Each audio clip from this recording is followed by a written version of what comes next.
Bonjour tout le monde, bienvenue au balado C'est dans ta tête de Santé mentale Québec, Chaudière-Appalaches.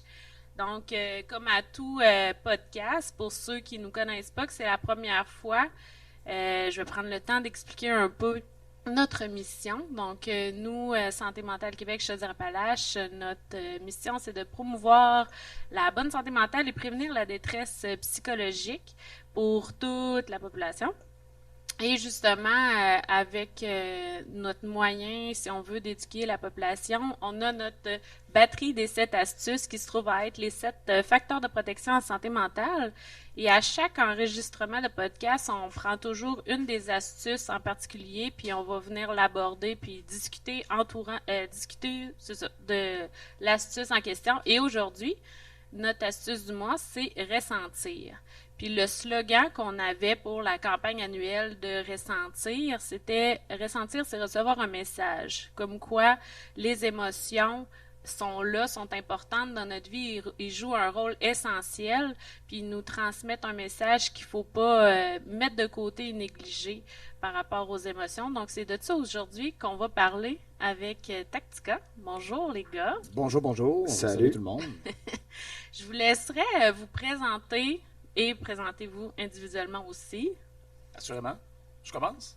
Vas-y. Alors, moi, c'est Fred. Mon nom d'artiste, c'est Timo. Moi, c'est Simon. Nom d'artiste, c'est B-Ice.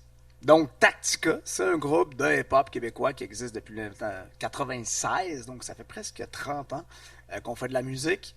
On est originaire de la grande ville de Lévis, donc la rive sud de Québec. Donc, ceux qui connaissent notre historique, on fait beaucoup référence à la maison. Le 8-3, c'est une autre façon d'appeler la rive sud de Québec, qui fait référence, en fait, au numéro de téléphone de la rive sud, qui, à l'époque, commençait par 418. 831, 832, 833, 834 et ainsi de suite. Donc, et c'est devenu aussi un collectif dont on a fait partie au début des années 2000. Donc, il y en a peut-être qui nous connaissent aussi avec le 8-3 qui comprend Tactica, Deux Faces, 11 Equinox, Pagaille, Dieu repose, Dieu veille sur son âme et d'autres rappers évidemment de la Rive-Sud de Québec qui faisaient partie aussi de ce mouvement-là. Je vous dirais que c'est pas mal ça. Ben, c'est ça, on a 8 albums qu'on a sortis en carrière avec Tactica et quelques-uns, Bientôt 9. Ouais, bientôt 9. On travaille là-dessus présentement. Puis on se promène depuis les 28 dernières années. On fait le tour de la province et on est très content de rencontrer du monde. Fait que, tu sais, c'est quelque chose qu'on apprécie, le contact humain par rapport à la musique qui nous amène à découvrir plein de spots, plein de villes, plein d'endroits, puis plein de gens surtout. Puis au début, je pense que vous étiez 3, hein? Ça se peut-tu? Oui, Puis effectivement. là, maintenant, il y a vous deux qui renaissez depuis un bout, là.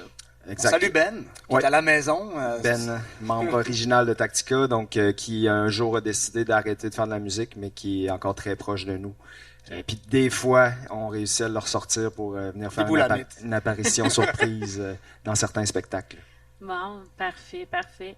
Puis si on commence par les questions, je vais y aller comme un peu plus d'ordre général par rapport justement à l'astuce ressentir, puis le rôle aussi de la musique là-dedans. Tu sais, pour vous, ça serait quoi le rôle, tu sais, de l'art, de la musique dans l'ouverture du dialogue, parler des émotions, surtout même chez les garçons? Ben, en fait, depuis notre tout jeune âge, nous, ça a été un peu notre punching bag, on va dire ça comme ça.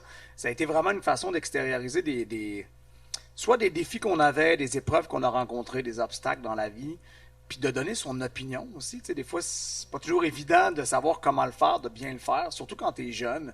De prendre position sur des sujets, d'exprimer, c'est ça, des convictions qu'on avait. Fait que, tu sais, très tôt, nous, on a appris à manier les mots pour exprimer ces sentiments-là qu'on avait en dedans. Puis on dirait que, tu sais, le fait que ça soit, en fait, plus artistique, parce que, tu sais, tu peux exprimer ces sentiments-là à travers le sport, à mon avis. Tu peux exprimer ces sentiments-là à travers de l'art aussi. Donc, c'est pas nécessairement juste avec des mots. Mais les mots, ce qui te permet de faire, c'est de mettre concrètement ce que tu ressens en dedans. Ça, c'est pour nous, je pense que ça a été quelque chose de fort utile et de vraiment, je dirais, puissant dans notre carrière parce qu'au départ, on le faisait parce qu'on avait peut-être beaucoup plus de rage en dedans, on va dire ça comme ça. Tu sais, on n'avait pas beaucoup de perspectives, mais on voulait se faire entendre, tu sais, on voulait dire qu'on existait.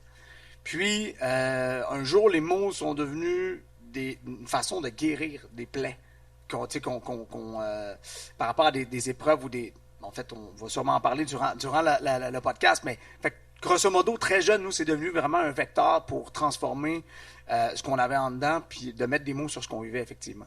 Puis on s'est aperçu avec le temps, parce qu'au début, on en avait moins conscience, mais qu'on pouvait vraiment avoir un impact avec notre musique.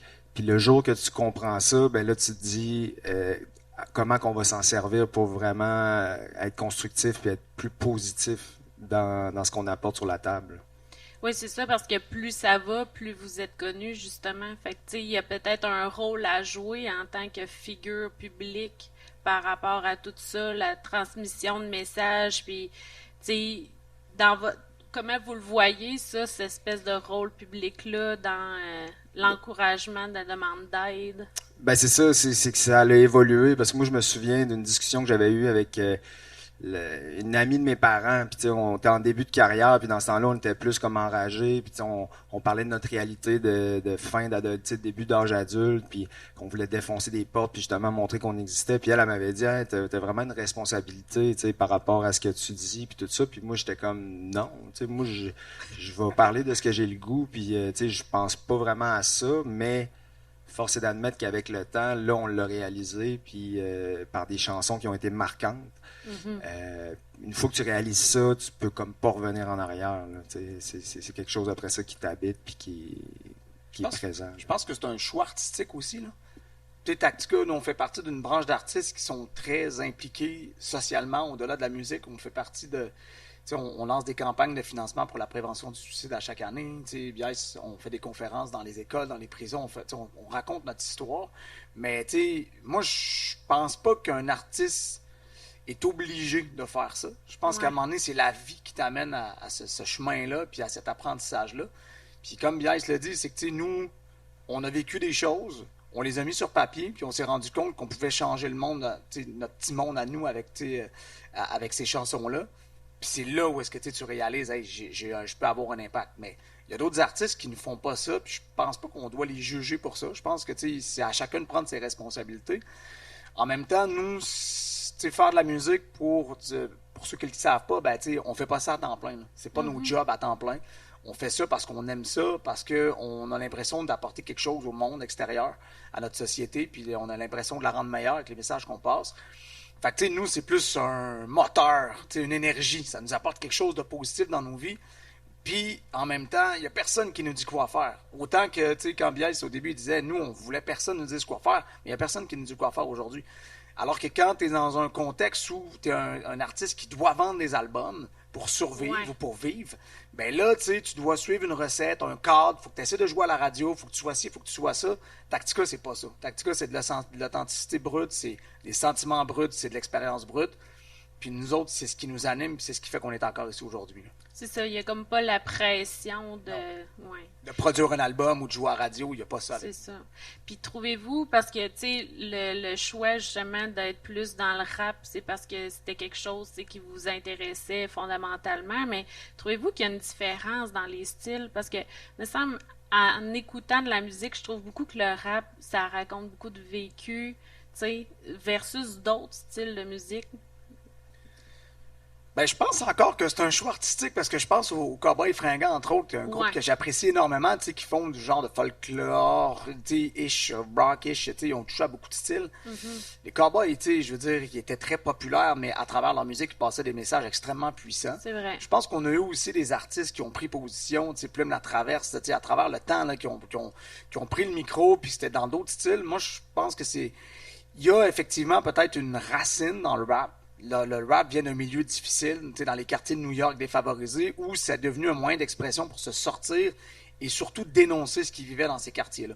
Donc, à la racine, il y avait un mouvement un peu comme le punk en Angleterre. Là, il y avait un mouvement qui était plus revendicateur derrière ça. Fait que oui, il y a peut-être quelque chose dans l'histoire de cette musique-là qui fait que, effectivement, dans le rap, c'est comme ça. Mais en même temps, quand je regarde les artistes de rap québécois aujourd'hui, il y en a de tous les genres. Il y en a qui prennent pas position sur rien du tout, puis il y en a qui sont là juste pour s'amuser, puis c'est quoi? C'est bien correct de même. Il faut que ça soit comme ça, comme dans les autres styles. Mais peut-être qu'il y a une explication historique à ça qui fait que le rap, on a l'impression l'impression que c'est une musique qui est peut-être plus engagée que les autres. C'est sûr que le rap, ben, il y a des mots. Dans d'autres styles musicaux, tu vas avoir des instruments, tu vas avoir des chansons que c'est juste instrumental. Le rap, tu t'en sors pas. C'est vraiment les paroles. C'est ça qui parle. Ça, effectivement. Puis, comment trouvez-vous que la musique peut servir justement de catalyseur pour encourager les gens à aller demander de l'aide? Ben oui, nous, c'est sûr qu'on est témoins de ça.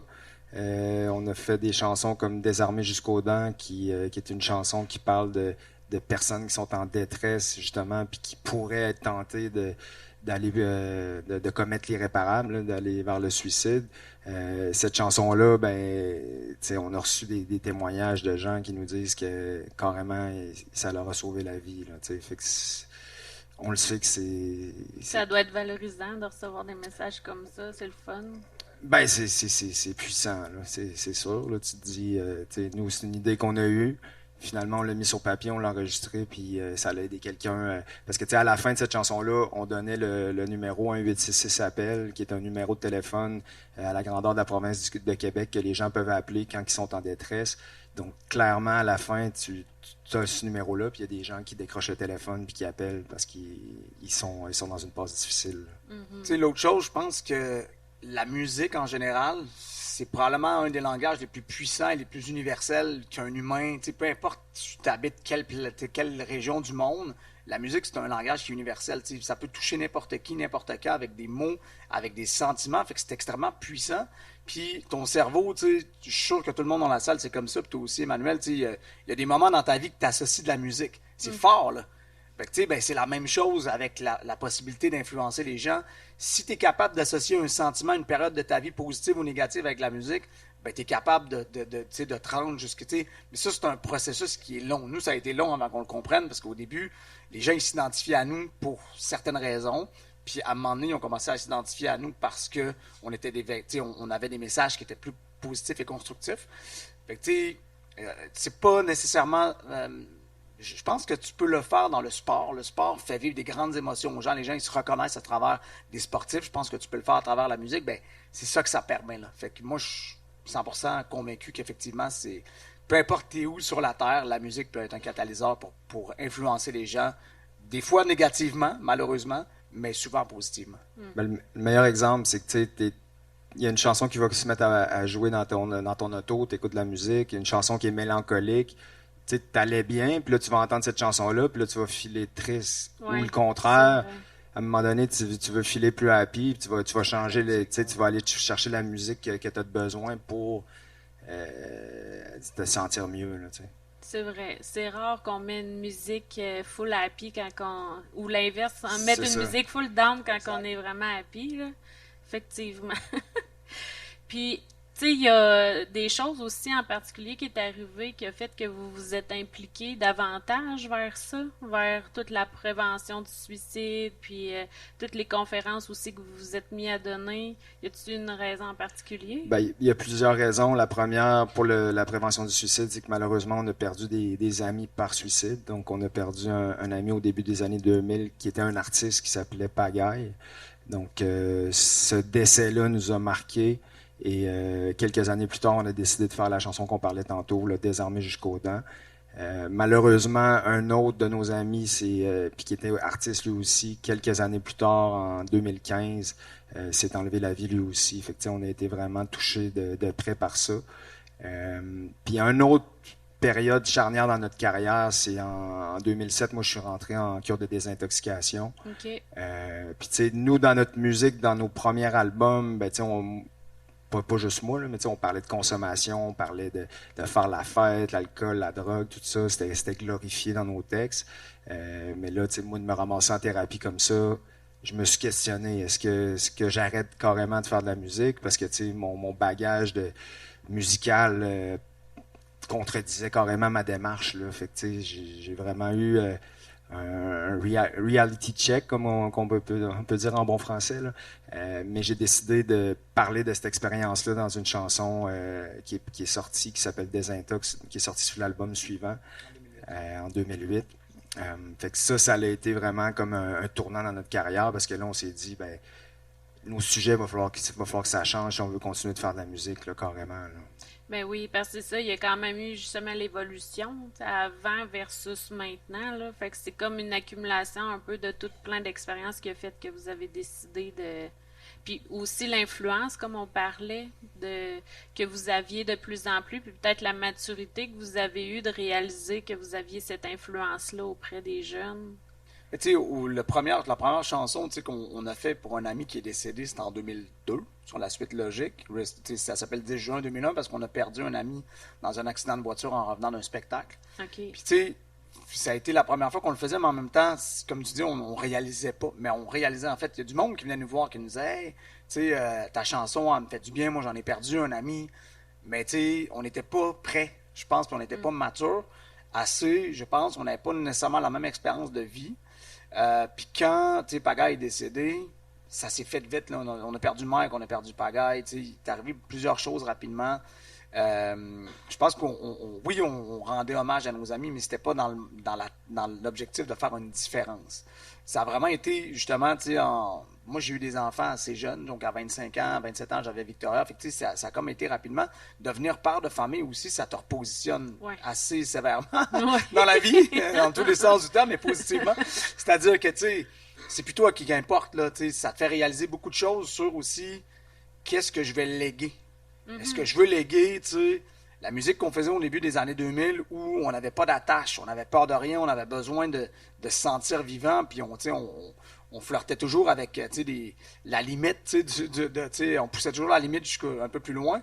Ou ce que je veux faire, c'est utiliser ça, puis essayer de transformer ça en quelque chose de peut-être autre chose. Puis quand on a fait cette transition-là avec la désintox de BIS dans notre musique, les fans auraient pu ne pas suivre.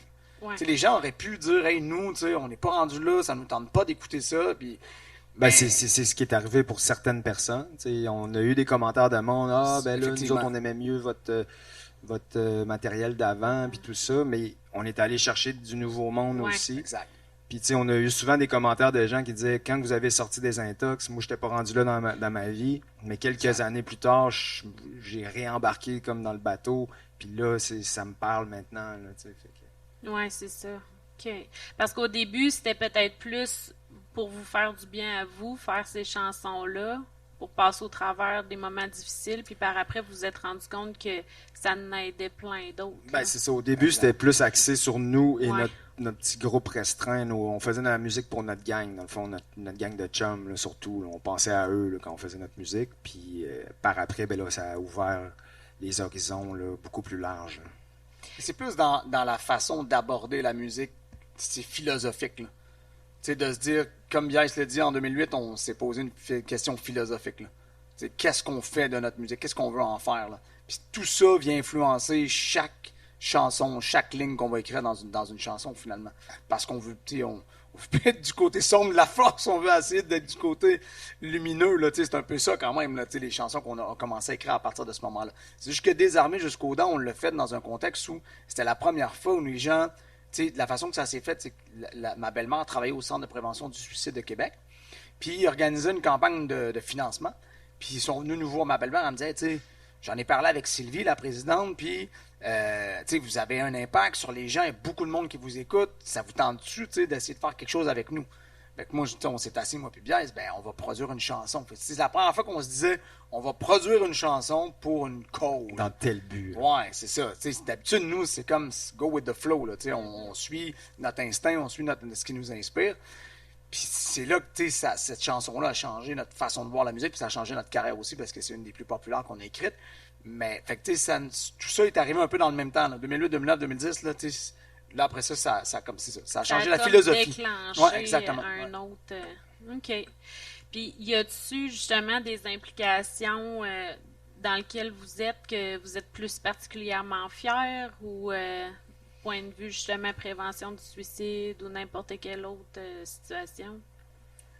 La plus particulièrement, moi, je pense que ces deux sujets-là sont toujours présents, la prévention du suicide puis la prévention de la toxicomanie, de façon très différente. La prévention du suicide, on s'implique, on fait des campagnes de levée de fonds, on en parle à tous nos spectacles. Prévention de la toxicomanie, ben, ça aussi, on en parle dans nos shows. On fait la chanson des intox presque à chaque représentation. C'est plus sur le sideline que, je vais recevoir, moi, des messages ou, Fred va en recevoir de quelqu'un qui a de la difficulté, qui a besoin de conseils, des amis qui rushent. Fait que, en coulisses, on s'implique de cette façon-là aussi, là, pour essayer de conseiller du mieux qu'on peut.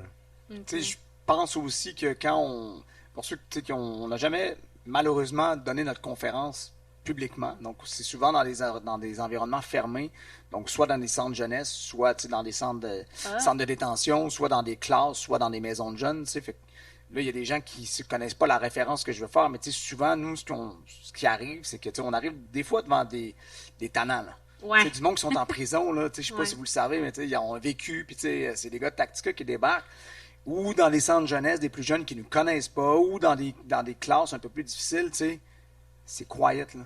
Les gens, ils ont envie de nous écouter, on a un message à passer, on le fait avec le cœur, on le fait avec les tripes. Ça, pour moi, quand les profs viennent nous voir après et nous disent « Hey, là, vous avez fait quelque chose pour nos jeunes incroyable. » Pour moi, ça c'est ce qui me rend fier le plus. Ils doivent s'identifier aussi.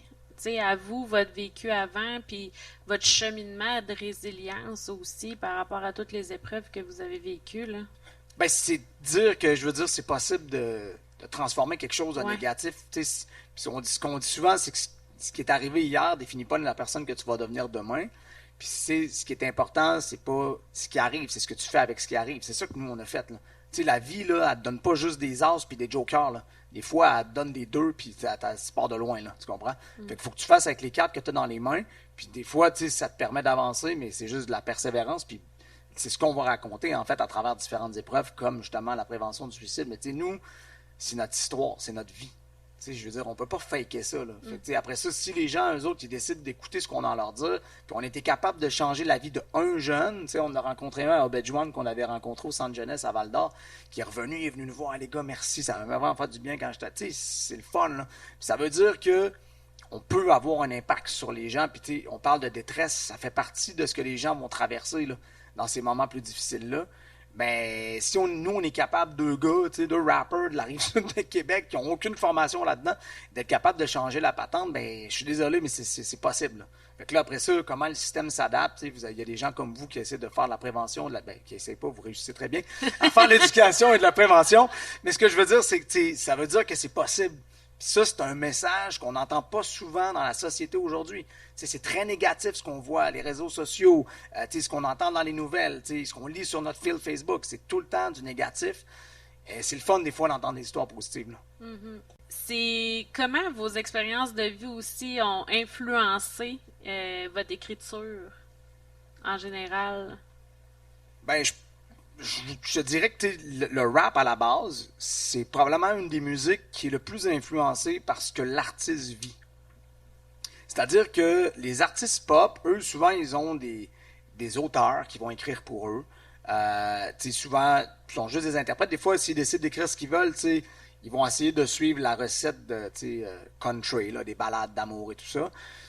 Le rap, je pense que c'est une musique, comme on le disait tantôt, qui est très influencée par la vie de l'artiste. Fait que, si tout le monde connaît la vie d'Eminem aujourd'hui, c'est parce qu'il l'a raconté dans sa musique. Fait que tu connais le nom de sa fille Hailey depuis que son premier album en 99. Tu connais que sa mère est un peu fucked up. Ben c'est parce qu'il a décidé de le raconter dans sa musique. Fait que nous, c'est un peu comme ça qu'on a utilisé ça. T'sais. On a ouvert notre livre de vie en racontant. Puis les gens, ils ont appris à nous connaître à travers notre musique. Fait que ce qu'on a vécu dans notre vie, ça a influencé tout en fait. Là. C'est quelqu'un qui écoute nos premiers albums puis qui écoute ce qu'on fait aujourd'hui. C'est un monde de différence, là, t'sais. Mais en même temps, c'est ça un humain. Mm-hmm. Si ça stagne, je veux dire, c'est que moi, je veux pas être le gars de secondaire 5 que j'étais, le petit bum là, qui fumait du weed puis qui était un peu tout croche. Et puis j'en avais des bien plus croches autour de moi d'ailleurs. Mais ce que je veux dire, c'est que si je serais resté là puis je raconterais le même message, je serais pas fier, là. Là, on a évolué avec notre musique, puis on parle de nos enfants dans nos chansons, on parle de d'autres choses, mais en même temps, c'est ça la vie d'un artiste qui évolue. Fait que moi, je trouve ça positif. Fait que oui, ce qu'on a vécu a influencé carrément toute la suite. Là.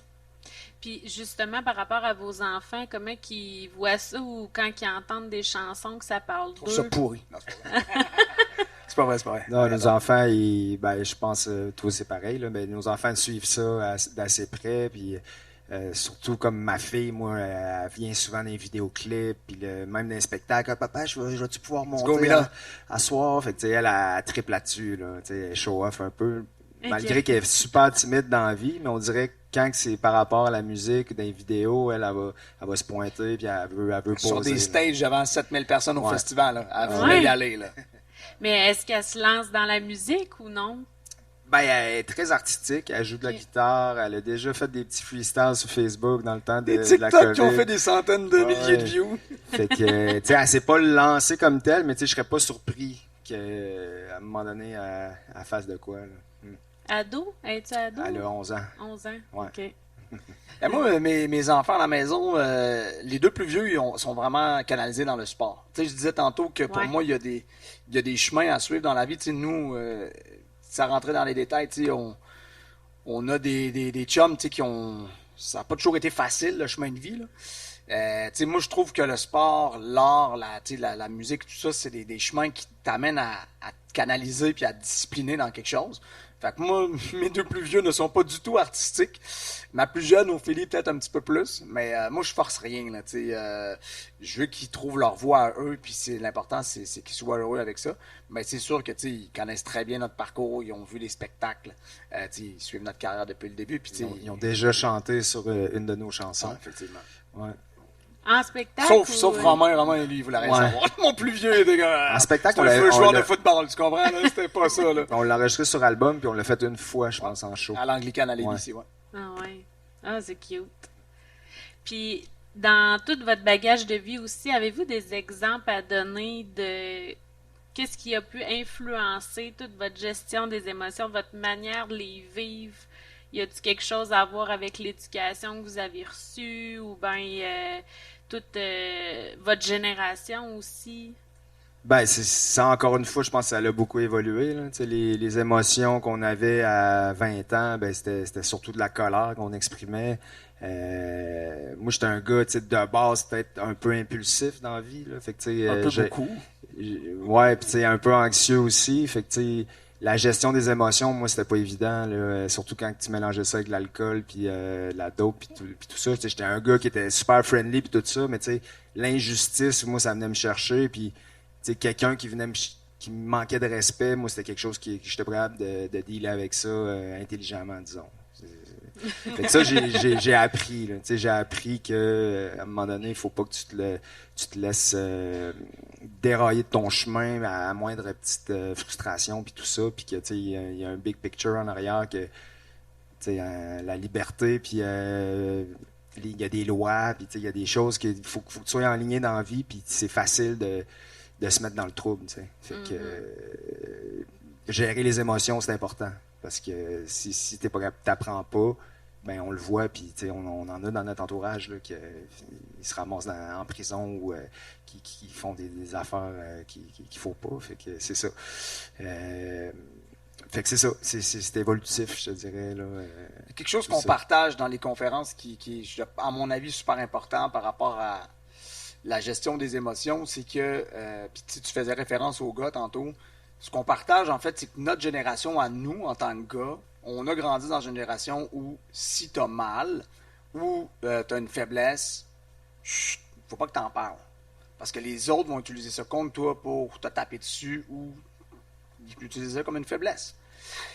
Cette façon, cette philosophie-là de société, c'est très, très négatif. C'est très, très négatif. Puis, tu sais, nous, on a vu justement des chums finir en prison, overdose, qui sont morts, des gens qui ont rencontré, en fait, des épreuves vraiment difficiles, puis qui n'avaient pas le réflexe de demander de l'aide. Parce que, justement, à force de te faire dire que si tu vas pas bien, mais un homme, ça parle pas, ça pleure pas, ça dit pas ses émotions, ben, tu t'en développes que c'est ancré en toi, là. Fait que, tu sais, ça, il faut changer cette perception-là dans la société. Il faut normaliser le fait que les gens vont avoir mal. Ouais. Ça, c'est une des choses que nous, on fait, le message qu'on partage. Je vous souhaite pas de malheur à personne dans la salle, mais je peux vous dire une chose, c'est que la vie est difficile. Puis vous allez sûrement avoir un jour ou l'autre, des épreuves, des défis. Puis ce jour-là, ben, tu sais, il y a deux façons d'affronter les épreuves, là. C'est soit que tu t'écrases, soit que tu te bats. Puis on fait preuve de résilience, tu sais, on en parle souvent. Pour nous, c'est un mot qui est vraiment clé. Mais derrière ça, c'est quoi le réflexe qu'il faut que tu ailles? Il faut que tu ailles le réflexe de demander de l'aide. Tu sais, notre chum Manu, là, tu sais, je raconte souvent cette histoire-là, là, à ses funérailles, là, il y avait 250 personnes. Notre chum Bois, il prend le micro, il dit, tu sais, Manu, si tu avais appelé juste une personne, pas les 250, juste une, puis tu avais demandé de l'aide, cette personne-là serait accourue pour t'aider, puis on aurait trouvé une solution ensemble. Tu sais, c'est pas 10 appels, c'est un appel. Fait que, tu sais, il faut normaliser ça. Il faut normaliser aussi. Faut travailler sur l'éducation.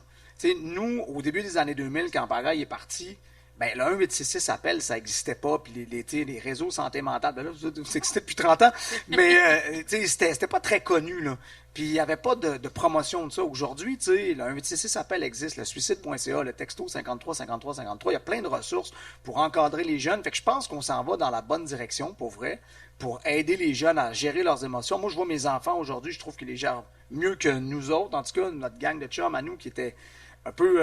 ça s'en allait dans tous les sens. Parce que ça, c'est un choix de société qu'on va faire, là. Qu'est-ce qu'on va mettre sur la table pour aider nos jeunes? Puis parce que, tu sais, je suis désolé, mais tu sais, moi, dans notre entourage, il y en a qui... Je ne veux pas dire qu'il est trop tard parce qu'il y a toujours de l'espoir, mais c'est tough changer des comportements, là. Quand tu as été éduqué à fermer ta gueule quand ça va mal, ben c'est un changement qui est dur à faire, mais nos jeunes, on peut les sauver encore, par exemple. Fait que, là, pour moi, c'est là-dessus, je pense qu'il faut travailler. Fait que la gestion des émotions, ça passe par un changement de société, puis ça passe par de l'ouverture, puis des discussions, puis des rappers qui viennent te dire que, à un moment donné, il faut que tu parles. Fait que, nous, on dit souvent mettre un genou à terre, c'est pas un signe de faiblesse, c'est un signe de courage. Mais ça, c'est une mentalité qu'il va falloir instaurer dans notre société. Ouais. C'est ça, demander de l'aide, mais aussi il faut être capable de vivre, ces émotions-là, là. Ouais. Moi, ce qui a été difficile, c'est que je les gelais. J'étais sous, j'étais gelé. Fait que, à 27 ans, quand j'ai arrêté tout ça, ben moi, un des thérapeutes m'avait dit, ton évolution émotionnelle, t'es resté à peu près à 15 ans, là, parce que t'as commencé à te geler dans ces âges-là. Ben, c'est tout qu'un apprentissage, là, après ça, d'être capable de gérer ton stress à jeun, de gérer la tristesse, tout ça, là. Fait que ça se fait, mais c'est ça. Faut être capable de les ressentir à la base. Oui. Puis souvent, chez un gars, ce qu'on voit le plus exploser, c'est toute la colère, la frustration, puis ça cache bien du stock en dessous. La tristesse, souvent, en dessous, là. Oui, c'est ça. Mais tu sais, ça, c'est... Puis tu sais, nous autres, on en a des chums, là, comme ça. Tu sais, c'est... Qu'est-ce que tu fais avec ça? Mm-hmm. Parce que, je veux dire, ça a un impact, là. Ça a un impact sur ta vie, sur celle de tes enfants quand tu as des enfants, sur ta femme, sur tes amis, sur ton travail. Tu sais, je veux dire, des fois, je fais le parallèle avec un soldat qui est blessé à la guerre. Qu'est-ce qu'il fait, le soldat qui est blessé à la guerre? Il s'en va se faire soigner, tu sais. Parce que c'est physique. Mais ton mental, là, il y a besoin... Tu peux pas avoir de plâtre dans ta tête. Mais tu peux quand même le soigner, puis le travailler, puis tu sais, en prendre soin. Là, ton esprit, c'est super important. Fait que je pense que c'est ça qu'il faut changer, puis c'est ça qu'il faut amener sur la table. C'est quoi les ressources qu'il y a? Faut arrêter de... Il y a beaucoup de préjugés, je pense que c'est moins pire. Là. Ouais. Mais c'est ça, c'est les préjugés. Là. Le jugement, il faut que ça tombe. Il faut que ça fasse partie des mœurs de dire, ah ben oui, lui, il filait pas bien, il est allé voir lui, puis ça va mieux. C'est comme il faut normaliser ça. Là. C'est ça. Puis de plus en plus, ça va devenir un signe justement plus positif. Il a été chercher de l'aide. T'sais. Mais Biaise, c'est un exemple. C'est ça. T'sais, nous autres, on a perdu des frères qui se sont enlevés la vie parce qu'ils n'ont pas fait ce call-là. Mais on a Biaise qui est un super exemple, pas juste pour nous, pour plein de monde, qui lui, le jour où est-ce que ça n'a pas bien été, il l'a fait le téléphone. Puis regardez-là aujourd'hui comment il est fringant, le beau Biaise. Non, mais je veux dire, il y a une famille, il est parti de loin, Biaise, là, là, je dis pas, je veux pas te dire que t'étais un déchet, mais ça allait moins bien, tu sais, dans ta vie. Puis il y avait un entourage, il y a du monde qui était là pour l'aider, puis Biaise s'est fait taper ça dans son entourage. Ça n'a pas été facile, je pense. Ça a été long, là, parce que, comme je dis souvent, le jour que j'ai pogné mon bas fond, ben, j'ai réussi à le dire. Hey, ça va-tu? Je dis non, ça va pas. Mais combien de fois avant cet événement-là, ça allait pas, puis que le monde me disait ouais, ça va, ouais, ça va. T'sais, combien de fois qu'on dit que ça va, mais dans le fond, en arrière, ça va pas pantoute. C'est ça. Puis il faut avoir un entourage aussi qui est là pour nous supporter. Un bon entourage, tu sais. Parce que des fois, si l'entourage n'est pas là, c'est là que les ressources deviennent encore plus importantes. Oui, exactement. Moi, j'avais un entourage, mais c'était pas des experts en toxicomanie. Ça prenait quand même... Moi, je suis allé dans un centre de thérapie, Moi, j'ai du monde dans mon entourage qui n'ont pas eu besoin d'une thérapie, qui sont allés dans les meetings, que ce soit les AA, les NA.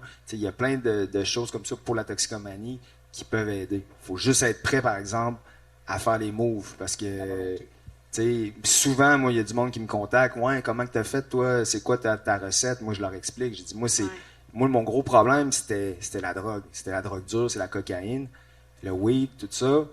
Mais moi, ils m'ont dit, si tu veux arrêter ça, là, si tu veux être sûr, il faut t'arrêter l'alcool aussi.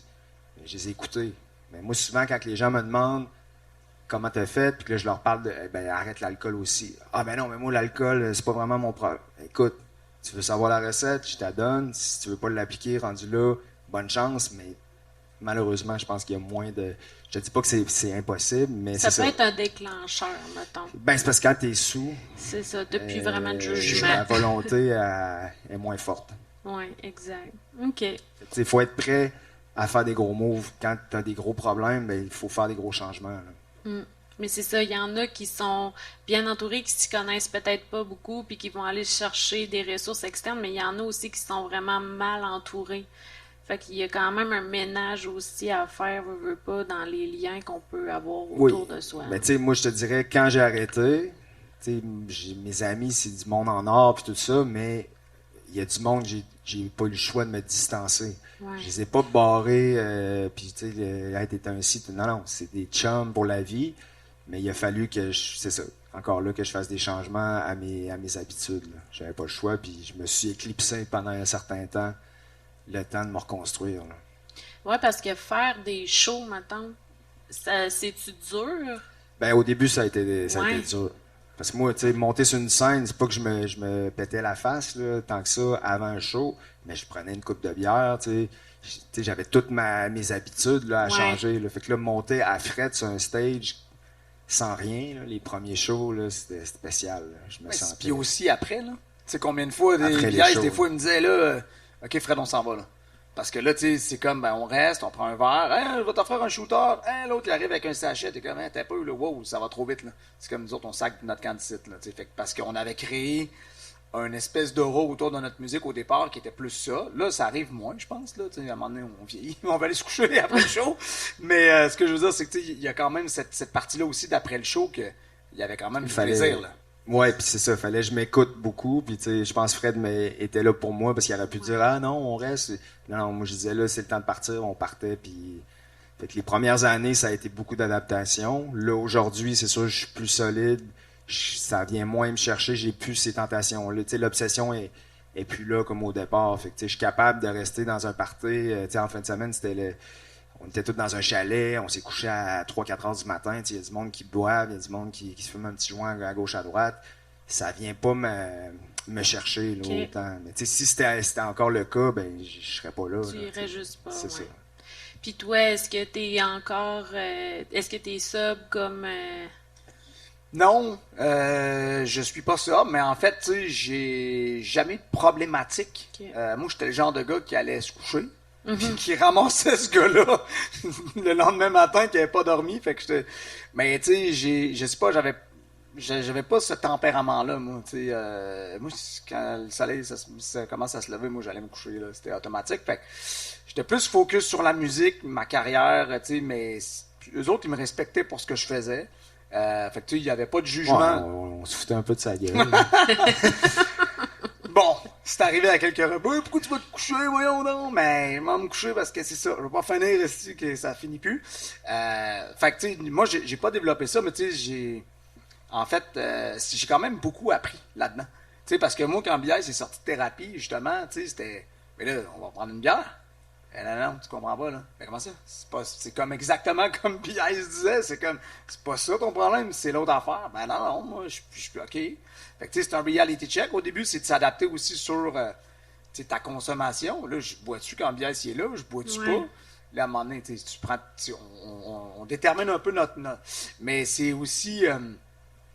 tu sais, le cheminement de Biais nous a aidé peut-être à affronter ça avec d'autres amis, là.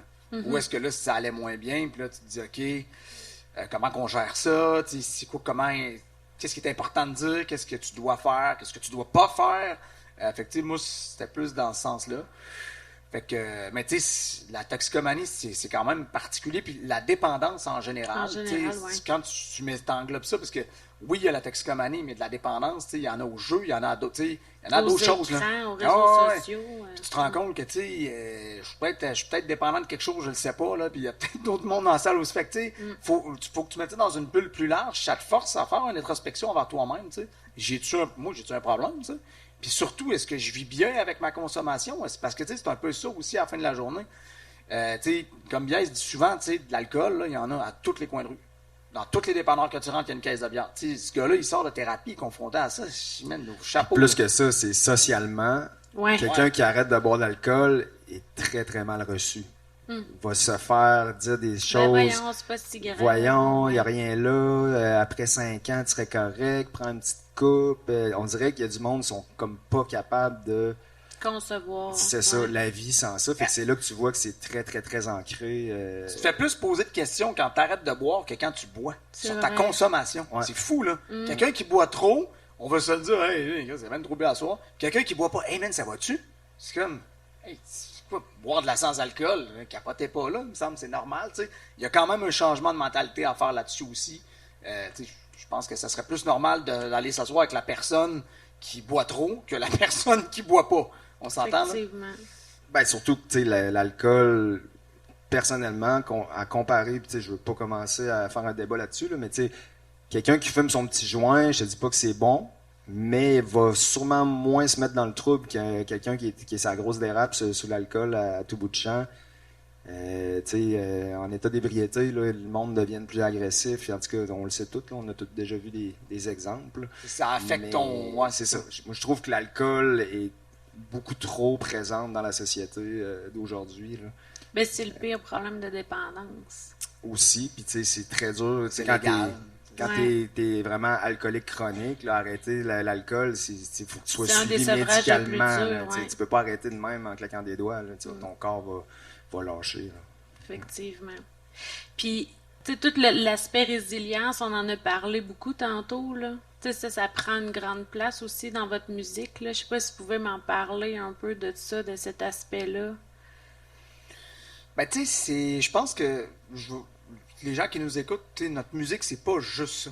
Il y a quand même, tu sais, je veux juste mettre les choses en perspective. Nous, on a quand même du plaisir à faire notre musique. Notre plus grand hit, ça s'appelle Un été chez nous, puis ça célèbre l'été. Fait que, tu sais, ça n'a rien à voir avec la résilience. Mais, tu sais, nos 2-3 chansons les plus populaires ensuite, ben, c'est des Armées jusqu'aux dents, c'est des Intox, c'est des chansons où est-ce qu'on s'en va, des chansons plus engagées. Je pense que, tu sais, c'est une question de, je pense, de vibe, là.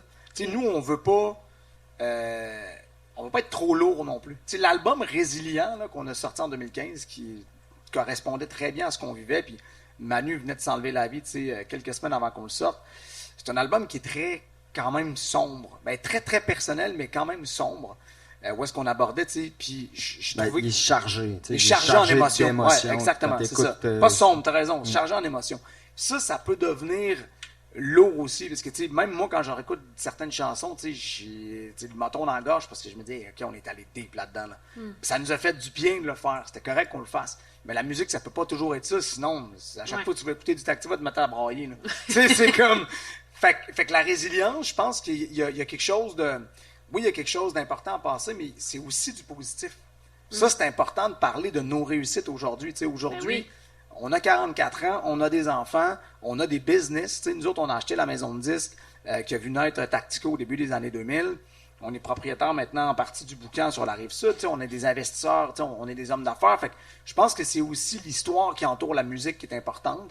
Puis de montrer aussi que, tu sais, c'est pas à cause que tu es un artiste que tu dois t'arrêter à être juste un artiste, tu peux être autre chose aussi. Fait que pour moi, c'est plus le parcours global de qui nous sommes en tant qu'humains qui est peut-être plus important à partager que juste notre musique, qui au final, tu sais, c'est des notes, c'est juste une partie de notre vie à un moment fait, que c'est une photo, tu sais. Puis c'est beaucoup, tu sais, justement, le parcours. Là, tu sais, ça fait 28 ans qu'on fait de la musique, on est encore là aujourd'hui. Tu sais, on a vu des dizaines, voire des centaines de groupes naître et se dissocier et disparaître. Fait que, tu sais, d'être encore là, qu'il y ait encore une demande, qu'on continue à faire ce qu'on aime, tu sais, on pensait jamais, là, même le rap, on avait 16 ans, on se disait, hein, ben, à 40 ans ou même à 30 ans, le rap, ça n'existera plus. Tu peux pas être un rapper à 30 ans, tu es rendu un adulte. Mais là, on est à 44, puis c'est pareil aux États-Unis. Là, les gars sont rendus à 50 quelques ans, puis ils continuent. On vient d'aller voir Ice Cube. Là, on veut était bon, Ice Cube. On veut qu'ils continuent aussi. Là, on en veut encore. Là, fait que c'est un peu ça pour nous aussi, là, le parcours. Et puis de montrer que notre carrière, on a eu... Ça a été un contexte qui nous a amenés là, mais nous autres, on a été amenés à défoncer des portes. Les premiers à faire ci, les premiers à faire ça. Parce qu'on était les premiers de notre génération à rapper. Mais de montrer à des petits frères comme Fouki qui a 24, 25, 26 ans que, nous autres, on est à 44, buddy, puis on en fait encore du rap. C'est important, là. Parce que nous, quand on a commencé, il n'y avait pas ça, là. Il y avait des Américains, des Européens qui étaient plus loin. Fait que, d'amener ça un peu plus loin à chaque fois, puis de montrer qu'on est capable de le faire de façon professionnelle, ben, ça fait partie de l'histoire de Tactica et de la résilience qui englobe toute notre vie, finalement. Aimez-vous ça, cette espèce de rôle-là, ou je sais pas si on peut appeler ça un rôle, mais... De défoncer des portes ou d'être les premiers à faire ci? Non, plus d'être à cette heure, mettons, ceux qui ont montré, tu sais, on a pas... Ouais, tu sais, justement un modèle pour Fouki, ou... on reste humble. Je sais pas si nous voit comme un modèle, mais... On a fait un chemin, puis certains vont l'emprunter, d'autres ne vont pas l'emprunter. On se considère pas comme il n'y a rien qui existerait sans nous, c'est pas ça. Nous, on est là, on aime ça, on aime ce qu'on fait. Est-ce qu'on aime ça? En fait, c'est une question en double tranchant. C'est-à-dire que moi, personnellement, si j'avais pu vivre dans ce que le rap québécois était et est aujourd'hui, c'est-à-dire beaucoup plus intégré dans le milieu, dans l'industrie de la musique, beaucoup plus, les festivals sont beaucoup plus ouverts, les radios sont beaucoup plus ouverts. Si tu me demandes dans quelle époque j'arrive, c'est aujourd'hui. Ben oui. Parce que c'est bien plus facile. C'est plus facile. Il y a beaucoup plus d'artistes, la musique est plus présente, mais c'est possible d'en vivre. Ceux qui percent aujourd'hui, c'est loud, là, Corey, tous ces gars-là, ils vivent leur musique, Soulja, c'est ça. Mais nous, écoute, il a fallu faire... il a fallu prendre un chemin différent, puis ça nous a forcé aussi à avoir une carrière différente, parce qu'on revient à ce qu'on disait au début. Nous, quand on s'est rendu compte qu'on ne pouvait pas vivre la musique, ça a influencé aussi les artistes qu'on est devenus puis le chemin qu'on allait prendre. Mais est-ce que c'est un choix de dire OK, on n'en vivra pas, on va comme avoir... Oui, c'est un choix, mais c'est un choix qui était facile à faire parce que, on aurait pu là, juste vivre de ça, mais on n'aurait pas des familles, puis ça serait... Le pain, il serait dur, puis on aurait été obligé justement de faire des recettes. Faire autre chose. Ouais, c'est ça. Puis là, ça vous aurait dénaturé, puis c'est pas ça que vous recherchiez. Pas nécessairement, parce que je regarde, mettons, Steve Jolin de 7e ciel, lui, il était un artiste au début, il a créé sa propre compagnie de disques parce qu'il ne pouvait pas être distribué, puis ça amène aujourd'hui à une des plus grandes maisons de disques indépendantes au Québec. Shout out Steve, le gars, c'est ça qu'il a fait. Fait que nous, c'est juste qu'en 10 ans, on ne sera pas à temps plein là-dedans. On s'est focusé sur la musique qu'on produisait, mais on n'a pas cherché nécessairement d'autres chemins, parce que, moi, j'en ai eu de, notre ami Pat Marier, le fondateur de la maison de disques Explicite, lui, on a parti une compagnie de linge. Le linge explicite, là, à 5-6 ans, t'envoyais dans tous les quartiers du Québec. Là. Fait que, on aurait pu ouvrir un studio, on aurait pu faire autre chose dans cet horizon-là, mais ça aurait été des revenus instables, constamment. Ça, c'est difficile quand tu veux fonder une famille. Fait que, puis c'est un choix qui est vraiment, moi, j'ai vu Soulja, là, il est parti de rien, puis il a tout sacrifié. Tout. Mais aujourd'hui, il est devenu l'artiste qu'il est, mais c'est un choix, là, c'est quelque chose de dire, moi, je laisse tout de côté, puis je focus juste là-dessus. Je suis vraiment content pour lui, puis je suis content pour les artistes que ça arrive, mais c'est un choix difficile aussi. Puis nous, ce qui est arrivé, c'est qu'on était plus vieux aussi dans la vie. Là. À un moment donné, tu te dis, OK, là, t'as des enfants à 25, 27 ans. Faire des shows, 2 shows par fin de semaine, à toutes les fins de semaine. Nous autres, on fait quoi, en moyenne, peut-être 2 shows par mois. C'est intense. Quand tu as une vie familiale, plus le travail, plus des podcasts, plus... on trouve que ça revient souvent quand même. Puis on adore ça, là, mais faire ça toutes les fins de semaine, là, tu brûles la chandelle. Mais si tu fais juste ça, c'est correct. Ouais. Si tu as une job en plus, watch out. Là. C'est ça. Ça devient complexe. Sauf que juste faire ça, c'est peut-être pas suffisant pour justement subvenir aux besoins de toute la famille. Ceux qui percent aujourd'hui, c'est amplement suffisant. Ouais. Mais je parle dans votre temps, c'est ça. OK. Puis justement, comme on parlait de brûler la chandelle par les deux bouts, y a-tu des trucs que vous avez, vous, pour vous dire, moi, c'est ça que je fais pour prendre soin de moi, t'sais? pour garder mon équilibre dans tout ça, dans mon travail, dans la Tu musique. t'entraînes, tu te couches tôt, tu dors ton 8 heures, tu manges bien. C'est ça la Juste ça. recette. Non, mais je pense que c'est important de. Tu sais, moi j'ai commencé jeune à vouloir prendre soin de moi, puis tu sais, je m'entraîne effectivement de temps en temps. Je fais pas ça pour devenir un douchebag, là, mais tu sais, te garder en forme physiquement, parce que même donner des shows, tu sais, je veux dire, Ouais. à notre âge, il faut Ça quand prend de même soit en l'énergie. shape, là. Ouais. Fait que tu sais, ça, je pense qu'effectivement, mais c'est aussi de prendre des moments pour tu sais, tirer la plug, là. Moi, ce que j'ai découvert, en fait, c'est pas que j'ai découvert comme truc, que j'ai appliqué parce que j'avais pas le choix. Ma job, tu sais, le jour, j'avais pas le choix à 5 heures de tirer la plug parce que je rentrais sur soit un chiffre de père de famille ou soit un chiffre de rapper. Fait que moi, j'ai appris à compartimenter ma vie très rapidement, de dire, OK, moi, je vais sortir d'ici à soir, là, je décroche complètement. Je mets le micro là, redeviens Fred Auger, puis je m'en vais m'asseoir dans mon divan, puis c'est fini. Ça, c'est important d'apprendre à décrocher de ce que de ta job, de tes obligations, de ça.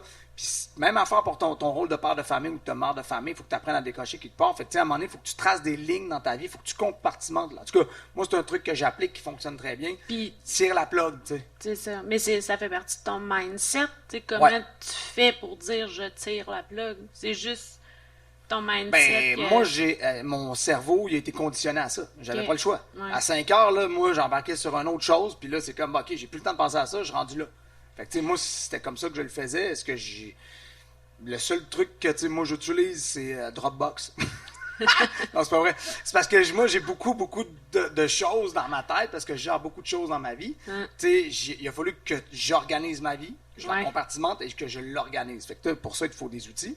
Fait que tu sais, c'est une blague, là. Il n'y a pas juste Dropbox, mais tu sais, il faut que tu t'organises là-dessus. Mais moi, je vous conseille fortement d'apprendre à décrocher sur ces choses-là. Puis d'être capable de dire, hey, moi, à soir, je m'en vais là avec mes chums, puis tu sais, j'en entends pas parler du reste, je veux prendre. Puis quand il y a des urgences, ben, t'es prends, évidemment, là. Ouais. Y a-tu une espèce de zone tampon que tu as besoin? Parce que, tu sais, moi, je me souviens quand que j'étais intervenante, puis que je retournais à la maison, la run de taux que j'avais à faire, ça C'est m'aidait, moi, à décrocher, puis à dire, bon, j'arrive à la maison, je suis maman. Ouais. Tu sais, Moi, je décroche très rapidement. Mm. Ben, tu sais, comme je te dis, je suis conditionné à ça. Fait que, tu sais, j'ai pas besoin nécessairement de zone tampon, mais je suis pas bien si Ouais. tu vis ça de la même façon. Non, moi, je décroche moins vite. Fait que moi, il a fallu que je fasse des choix, je te dirais, au niveau de carrière, là, tu sais, d'avoir vraiment des emplois qui sont pas stressants. Tu sais, j'ai eu un Ok. emploi qui est, ben, là, je parle, ça fait 1 an de ça, là. J'ai travaillé longtemps à la même place. C'était une job que j'adorais, mais tu sais, qui avait quand même une certaine pression de résultats et tout ça. Puis, tu sais, à un moment donné, c'est comme j'ai une écœurite, là. Mhm. Mais tu sais, quand ça fait longtemps que tu es en quelque part, de te réorienter, c'est pas évident. Fait que, tu sais, ça a pris quand même quelques années avant que je fasse un move. Puis c'était un gros move, là. Fait que je te dirais que c'est ça, il était temps que je fasse de quoi, là. Parce que, tu sais, on le dit depuis tantôt, tu sais, c'est important de prendre soin de soi, d'être à l'écoute, ressentir. Et ben, justement, je ressentais des émotions qui étaient pas bonnes pour moi, mais je savais pas comment. Ouais. Puis ça a pris un peu de temps avant que tu dises, bon, ben, je vais l'écouter pour de vrai, ce message. Ben, je vais faire action. je savais qu'il fallait que je fasse quelque chose, C'est mais ça. je savais pas quoi faire. Puis, tu sais, Ok. justement, tu as une famille, tu sais, on a des trains de vie. Tu peux pas, en claquant des doigts, dire, ben, je vais m'en aller travailler n'importe où. Là, tu sais, Mais c'est d'apprendre faut à se connaître. planifier ça. Ouais. Puis, tu sais, moi, ça impliquait un changement de région. Fait que, tu sais, Ok. c'était beaucoup de variables à cocher là, avant de Beaucoup de vraiment stress, dire- finalement. Ben, une Ouais. fois que le move est fait, le stress est beaucoup moins présent, disons. Mhm. Puis est-ce que toi, tu t'entraînes justement, puis Ouais, d'autres actions comme ça? j'essaie de venir mais là, j'augmente ça, là. Ouais. OK. Lui, il va devenir Ouais. douchebag. Non, c'est pas vrai. Ah ouais? Non, pas pantoute. Non, plus pas nécessairement les muscles, plus que le cardio, là. Tu sais, je suis là-dessus, là. OK. J'ai commencé à faire du jogging, puis tout, là. Fait que, Oh. ouais. Mais je pense Fait du que bien. ça revient à ça, tu sais, d'apprendre à se connaître. Puis, tu sais, Ouais. moi, je regarde mes enfants, ma fille a 17, ma plus vieille, puis mon gars a 18, tu sais, sont quand même forcés à faire des choix jeunes que tu connais pas nécessairement. T'as pas toute la perspective d'un adulte de notre âge, tu sais. Ça, tu sais, moi, c'est une autre affaire aussi, tu sais. Je dis pas de prendre trop son temps, mais souvent, la société, il faut que ça aille vite, là. Tu sais. Ouais. Ah, tu vas faire quoi? Tu sais, on te pousse rapidement à prendre des choix. Tu peux prendre ton temps aussi. Là, moi, j'ai, tu sais, quand on a connu un succès au début des années 2000, là, moi, j'étais quelqu'un qui avait quand même de la facilité à l'école. J'étais allé au cégep, mais j'ai arrêté le cégep. J'ai fini mon cégep, mais je suis pas allé à l'université tout de suite parce que justement, je me suis permis de voir qu'est-ce que la musique allait m'apporter. Je me suis rapidement rendu compte que ça allait pas me rapporter assez pour vivre de ça. Fait que moi, j'étais allé à l'université, puis tu sais, j'ai sorti de l'université à 26 ans. Mais en même temps, tu sais, 26 ans, c'est un peu tard, mettons, parce que si tu suis le cursus normal, tu vas sortir à 22. Mais moi, c'était parfait comme ça. Là. C'est comme j'ai fait mon chemin, puis ça m'a amené à avoir un job rapidement dans ce que je voulais. Puis, tu sais, fait que je pense que aussi, c'est peut-être de prendre le temps de se connaître, de s'écouter. Tu sais, une des choses que moi, j'ai appris dans mon travail en général, puis en tant que gestionnaire, c'est que, tu sais, quand quelqu'un est malheureux, mettons, dans un travail ou dans sa vie, là, puis qu'il apporte ça au travail, ben, mettons que tu es malheureux dans ton travail. Ça, je vais parler parce que tout le monde a un travail, évidemment. Tout le monde n'est pas malheureux, mais tu peux être malheureux dans ton travail. Ben, c'est ni bon pour ton boss, ni bon pour toi, ni bon pour ta clientèle. Fait que, tu sais, de se remettre en question, puis, tu sais, d'aller de l'avant dans ces. Comme Biaï s'est fait, là, tu sais, à un moment donné, c'est comme, ouais, je suis manqué. Ben, go, tu sais. Puisque tu as juste une vie à vivre, là. Tu veux-tu être malheureux toute ta vie dans un travail, ou, tu sais, prends le taureau par les cornes, fais un move, puis, tu sais, moi, je trouve que tout le monde gagne là-dedans, là. Oui, vraiment.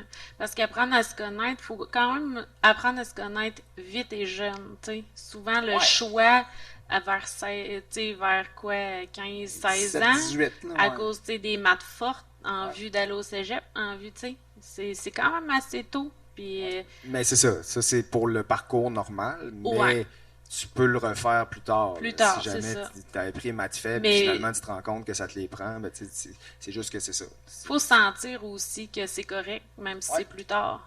Exact. Tu sais, qu'il n'y a pas de C'est ça. pression non plus à avoir toujours le C'est ça. même petit canevas, même chemin. Moi, Yes, j'avais pas fini mon cégep. Là, j'avais arrêté mon cégep justement quand on a commencé à être populaire en musique. Puis je savais vraiment pas ce que je voulais faire dans la vie. Puis je suis retourné au cégep. Je suis même pas retourné au cégep. J'ai rentré à l'université comme candidat adulte, mais il a fallu que je fasse des cours compensateurs de niveau cégep. Là. Puis je pense que j'avais 28 ans là, quand je suis recommencé à aller aux études. Puis j'ai fait un bac en temps partiel. J'ai fini, j'avais 30 quelques ans. Là. OK. Fait que, c'est pas l'idéal, mais en même temps, il est jamais trop tard. Là. Puis c'était en quoi? En travail social. Ah, OK. Puis toi, c'est plus administration ou... J'ai fait un bac en communication. OK. Ouais, relations publiques. OK. Bon. Puis sinon, tu sais, avez-vous un message à envoyer aux gens pour dire... tu sais, puis même tout le même genre de message que vous donnez aussi en conférence pour closer ça, pour sensibiliser les gens à aller chercher de l'aide, à prendre soin de soi? C'est quel genre de message que vous envoyez habituellement? Je pense qu'on évolue en tant qu'humain. Je pense qu'il faut pas avoir peur de ses émotions. Là. C'est un peu ça qu'on est ici pour parler de ça. Il ne faut pas avoir peur de ses émotions. Il ne faut pas avoir peur d'en parler. Il ne faut pas avoir peur d'évoluer avec ses émotions parce que ça se peut qu'à un moment donné, tu sois dans une période plus difficile parce que tu vis des choses, mais tu vis-les. Puis à un moment donné, surtout, une des choses qu'on a appris, c'est que nous autres, il y a du monde qui se sont enlevés la vie pour des situations qui étaient temporaires, mais ils ont pris une décision permanente. Mais souvent, les choses sont temporaires dans la vie. Remettez les choses en perspective dans ce que vous vivez. Parce que souvent, après la tempête, le soleil est en arrière du nuage, tu fais juste pas le voir. Là. Je pense que c'est ça. Puis comme on l'a dit souvent durant la rencontre depuis le début, c'est de ne pas avoir peur de demander de l'aide quand ça va pas à ce moment-là. Puis tu sens que tu n'as pas les outils pour te gérer ou gérer ce que tu vis. Là. Puis il en existe de l'aide, il y en a beaucoup aujourd'hui. Fait que là, j'ai pas toutes les ressources en tête, mais nous autres, on fait souvent celle de la prévention du suicide. Mais comme on disait tantôt avant la rencontre, c'est que cette détresse-là, avant de te rendre là, elle commence souvent avant. Oui. Puis c'est des petites choses au début que tu vis, ben c'est là qu'il faut que tu interviennes. C'est plus facile d'intervenir. Puis l'autre chose qu'on dit souvent, c'est que les gens autour, soyez à l'écoute. Parce que souvent, la personne vit ça, elle a peur d'en parler. On a sorti la bière des armées jusqu'au-là avec les gars de l'Ironie et du 13, que je salue d'ailleurs, cette année, dont les profits étaient remis à l'association. Puis, le message derrière ça, c'est partage-là, puis c'est une foutue bonne occasion de demander à quelqu'un « Hey, comment ça va? » Pas ça, « Hey, ça va-tu bien? Ouais, OK. » Non, « Comment ça va? » Ouais. Ça va-tu bien? Prenons le temps de se parler de ces choses-là, parce que si on le fait pas, qui va le faire? Là? Si toi, avec ton meilleur chum, tu le fais pas, ben, il n'y a personne qui va le faire. Ben, en tout cas, j'ai peut-être d'autres personnes autour, mais tu sais, les personnes importantes, le noyau de ta vie, là, si tu le fais pas, ça, ben, c'est ça. Ça n'existe pas. Fait que je pense que c'est important aussi de prendre le temps de faire ça. Ben, moi, c'était ça que je voulais dire. C'est que l'entourage est important. Puis, tu sais, c'est pas tout le monde qui a la chance d'avoir des grosses gangs de plein d'amis, puis tout ça. Mais, tu sais, d'essayer d'être là pour quelques personnes significatives, puis s'entourer de personnes qui ont à cœur ta personne. C'est plate parce que des fois, tu essaies d'être ami avec du monde, puis qui sont pas les bonnes personnes pour avec toi. rien que par ta notoriété ou par d'autres raisons moins bonnes. D'essayer de débusquer des bonnes personnes dans ton entourage, puis de ne pas les lâcher, puis d'être là pour eux, puis qu'eux soient là pour toi aussi. Parce que tout seul, c'est tough, là, c'est long la vie. Là. Ouais. Ça me fait penser, tantôt, je parlais de travail. Là. Ça me faire dans une relation. Là. Si t'es pas heureux dans une relation, là, crisse ton camp.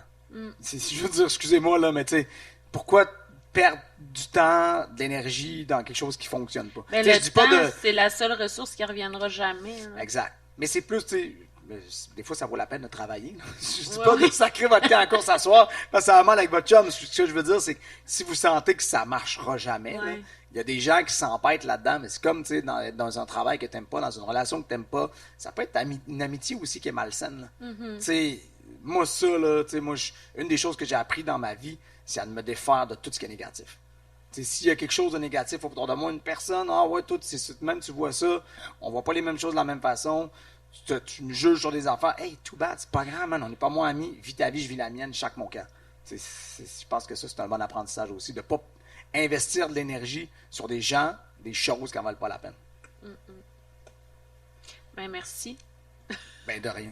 C'est un très beau message. Mais c'est ça, ça ferait le tour. Je sais pas si vous aviez d'autres points à aborder. Moi, j'aimerais ça qu'on aborde les autres astuces. Là. Que je les explique. Les 6 autres.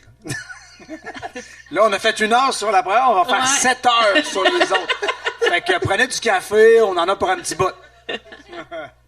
Ça sera pour une autre fois, Ben peut-être. oui, vous nous réinviterez. Ouais, c'est ça. 6 autres fois. Ben, merci beaucoup. Ça Merci. a été vraiment le fun de jaser avec vous. Merci d'avoir accepté. Merci à vous, parce que je pense que vous faites un travail important. Puis, tu sais, souvent, nous, on est en contact avec des ressources, tu sais, entre autres à l'Association québécoise de prévention du suicide, que je salue, toute l'équipe là-bas. Tu sais, les gens qui donnent à la société pour la rendre meilleure, comme ce que vous faites aujourd'hui, puis les gens de l'association, puis il y a plein d'autres organismes, je ne pourrais pas tous les nommer. Vous êtes des anges pour la société parce que vous faites un travail qui est vraiment important puis qui est souvent peu reconnu parce que, tu sais, c'est des travails qui sont difficiles, vous êtes en contact avec des clientèles qui sont difficiles. Moi, j'ai énormément de respect. On a énormément de respect pour ça, puis on tient à vous remercier aussi pour le travail que vous faites. C'est vraiment important. Merci. Bravo, on les applaudit. Ben, merci beaucoup. Merci tout le monde.